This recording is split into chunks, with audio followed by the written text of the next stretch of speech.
Azərbaycanda dövlət büdcəsini elə talan eləyiblər ki, bəzən tutulanları görürük, xaricdəkilər haqqında məlumatları görürük. Hamısı milyonlarla yox, milyardlarla pullar çıxardıb.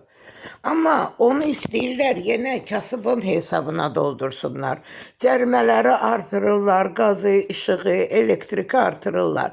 Ben gözəl bir variant deyirəm buradan prezidentimizə. Cənab prezident, dövlət büdcəsini bir ilin içində artırmaq olar.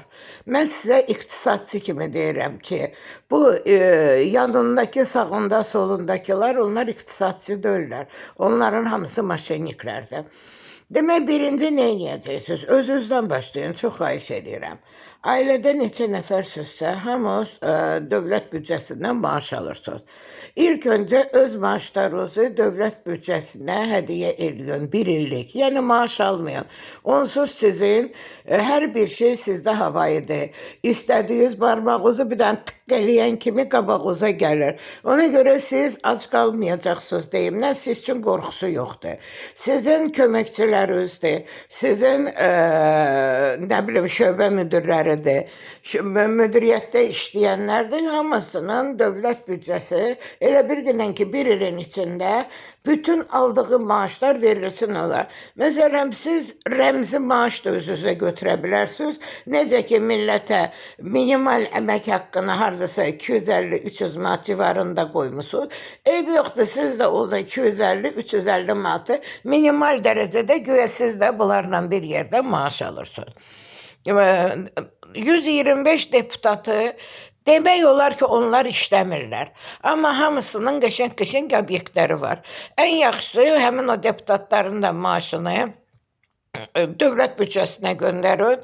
Əgər naşükürlük eləsələr, narazılıq eləsələr, 125 deputatın 125-nə də buraxın. Onların pulları hamısı dövlət büdcəsinə getsin. İcra başçıları hərəsinin nə qədər obyektləri var. Həmin obyektlərdəki onlar ac qalmayacaqlar. Demək ki, maaşlarını asanlıqla dövlət büdcəsinə verə bilərlər.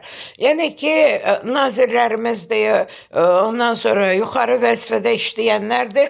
Hamısının maaşları bir illik dövlət büdcəsinə verilsin. Rəmzi maaş, cəmaat necə onlar da elə maaş alsınlar. Bir dənə də nüans olur. Yəni ki, bunlar onsuz da rüşvət alacaqlar. Onsuz da bu rüşvəti Azərbaycanda nə qədər ki siz var, yığışılmayacaq. Ona görə də rüşvətin 50% keçsin dövlətin büdcəsinə. Yoxsa yapışmışsınız bu cırcındır borclarla, nə biləm, onu bunu şərləməklə dövlət büdcəsinə pul yığırsınız. Birincisi o kişilikdən deyir. İkincisi də ki, sizlərə yaraşmaz ki, elə belə küçük şeylərə görə özünüzü biabır eləyəsiniz.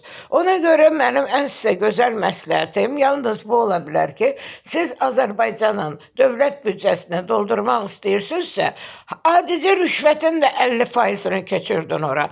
Çünki elə bir obyektimiz yoxdur ki, orada rüşvət olmasın. Rüşvət alırlar. Məsələn, tutaq ki, 5000 rüşvət aldı. 2500-ün keçirsin dövlətin büdcəsinə, 2500-ün elə bir 1250-sini götürsün özünə, 1250-sini də yuxarıdakına versin. Yuxarıdakı da yıxsın, sonra ondan yuxarıdakına versin. Belə inanın ki, Azərbaycanın dövlət büdcəsi elə bir vəziyyətə gələr, düşər ki, özünüz məhtəl qalarsınız. Bir də ki, bəzi nazirliklərimiz var, bəzi icra başçılarımız var. Onlar haqqında da deyim ki, icra başçıları özləri torpağa nəzarət edə bilmir. Hamısından nəzarəti Zeynal Nağdəliyevin əlindədir.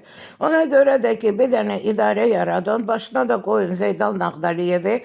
Yazılsın, idarənin başında da yazılsın ki, Azərbaycanda torpaq algı satqısında rüşvət legal formada keçirilir. Ondan sonra da ki, cəmaat bilsin ki, dağılacaq, nə satacaq. Həmin o pulunda 50%-ni keçirdin dövlət büdcəsinə. Ondan sonra Azərbaycandakı bankların hamısı, sığorta şirkətlərinin hamısı Paşa Sığortaya aiddir. Düz deyil, bir adı gedir ya Kapital Bank, ya o biri, ya bu biri.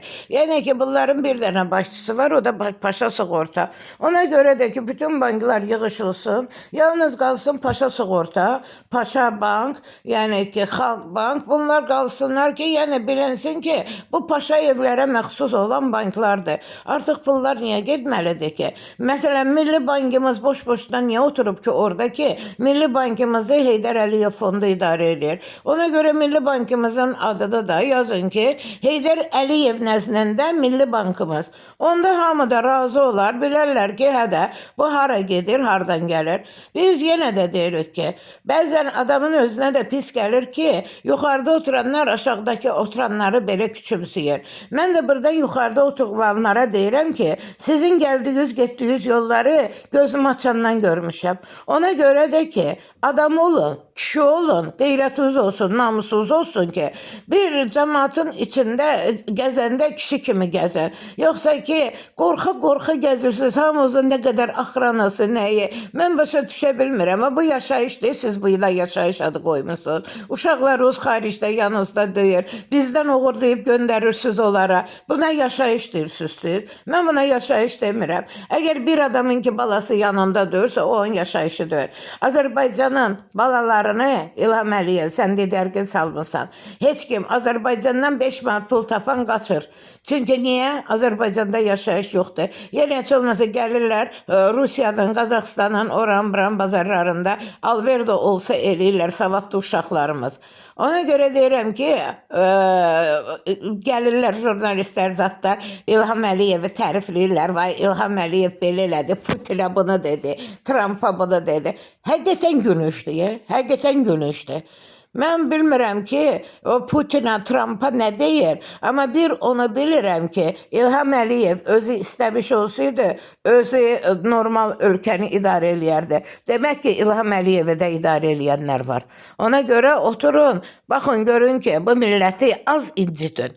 Əgər sən İlham Əliyev bu ölkədə qalmaq istəyirsənsə, sən təzədən prezidentliyi vermək istəyirsənsə, sən artıq bilsən laxlayırsan. Çünki özün özvə düşmən oldun. Sənin özün özvə düşmənliyin, sənin Paşayevlər tərəfinə əyilməyin səni bu ölkədə bütün hər şeydə nüfuzdan saldı. Ona görə də ki, mən yenə də deyirəm ki, Allah millətimə kömək olsun. Bəziləri deyir ki, başqası gəlsə güvənləyici olacaq. Hələn prob eləmişik ki, başqasını. Gəlsin görək də, hər halda bunlar kimi yapışmayacaq zəli kimi yaxamızda. Onu xoşunuza gəlməz, rədd eləyərik, təzəsini gətirərik. Ona görə nə bilim, vallah, Allah özü bizim millətimizə kömək olsun.